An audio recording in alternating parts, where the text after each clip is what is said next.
तहसील police थाने के वरिष्ठ police निरीक्षक संजय मेंढे द्वारा दी गई जानकारी के अनुसार मिली गुप्त सूचना के आधार पर पेट्रोलिंग के दौरान तहसील पुलिस ने एक आरोपी को हथियार सहित हिरासत में लिया है। आरोपी के पास से चाकू और एक कट्टा बरामद किया गया है। आरोपी के खिलाफ मामला दर्ज कर लिया गया है और आगे की जांच पुलिस द्वारा की जा रही है। आरोपी किस अपराध को अंजाम देने जा रहा था, इसकी जांच भी पुलिस कर रही है। इस संबंध में अधिक जानकारी वरिष्ठ पुलिस निरीक्षक संजय मेंढे ने दी है। पोलीस स्टेशन तहसीलचे डीबी पथक मोमीनपुरा परिसरामध्ये पेट्रोलिंग करत असताना त्यांना गुप्त बातमीदारामार्फत एक खात्रीशीर माहिती मिळाली की एक इसम आहे, तो त्याच्याकडे शस्त्र बाळगून आहे अशी माहिती आम्हाला मिळाली होती। त्यांनी जे वर्णन सांगितले होते त्यानुसार डीबी पथकाने अशा वर्णनाचा एका इसमाला ताब्यात घेतलं। त्याची झडती घेतली असता त्याच्याकडे एक चाकू आम्हाला मिळून आला। त्यांनी त्याचं नाव इम्रान खान वल्द इब्राहिम खान, वय 25 वर्षे, राहणार संजय वार्ड, मंगल भवन, पोलीस ठाणे कोतवाली, शिवनी मध्य प्रदेश। हा शिवनी मध्य प्रदेशचा राहणारा आहे। त्याच्याकडे तो चाकू मिळाला। तो जवळपास 14 इंच लांब आणि 1.5 इंच रुंदीचा तो चाकू मिळून आला होता। त्याच्याकडे सखोल तपास केला, आम्ही चौकशी केली की बाबा तो चाकू कशासाठी बाळगला होता, काय बाळगला होता। तर त्याच्यावर शिवणी पोलीस स्टेशनला सुद्धा एक 324 नुसार गुन्हा दाखल करण्यात आलेला आहे।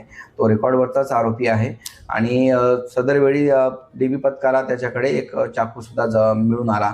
त्याचप्रमाणे त्याचा मोबाईल सुद्धा आम्ही त्यावेळेस जप्त केला होता आणि त्याच्याविरुद्ध 425 आरमॅक्ट नुसार अपराध क्रमांक 175/2026 425 आरमॅक्ट सह कलम 135 महाराष्ट्र पोलीस कायद्यानुसार गुन्हा दाखल केलेला होता। सदर गुन्ह्याच्या तपासादरम्यान त्याच्या मोबाईलची पाहणी केली असता त्याच्या मोबाईलमध्ये एक पिस्टलचा फोटो आम्हाला दिसला।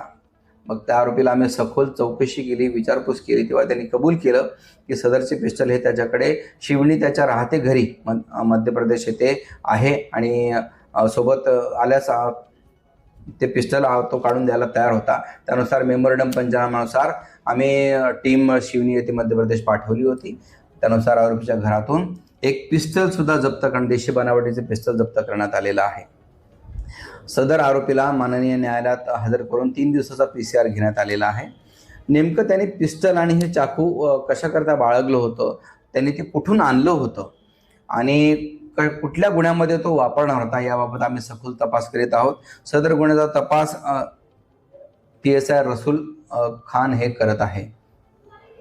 सदर जप्ती करण्यात आलेल्या पिस्टलची आणि चाकूची एकूण किंमत 50,000 रुपये आणि मोबाईल असा एकूण 65,300 रुपयाचा मुद्देमाल आम्ही सदर आरोपीकडून जप्त केलेला आहे। हर ब्रांड के मोबाइल और एक्सेसरीज अब एक ही छत के नीचे। हर मोबाइल की खरीदी पर पाएं धमाकेदार गिफ्ट, वो भी बिल्कुल फ्री। और सुनिए 0% फाइनेंस का भी भरपूर फायदा उठाएं। तो देर मत कीजिए, अभी आइए राधा रानी मोबाइल, फेरुमल चौक, गुजरी बाजार, कामटी। अभी कॉल करें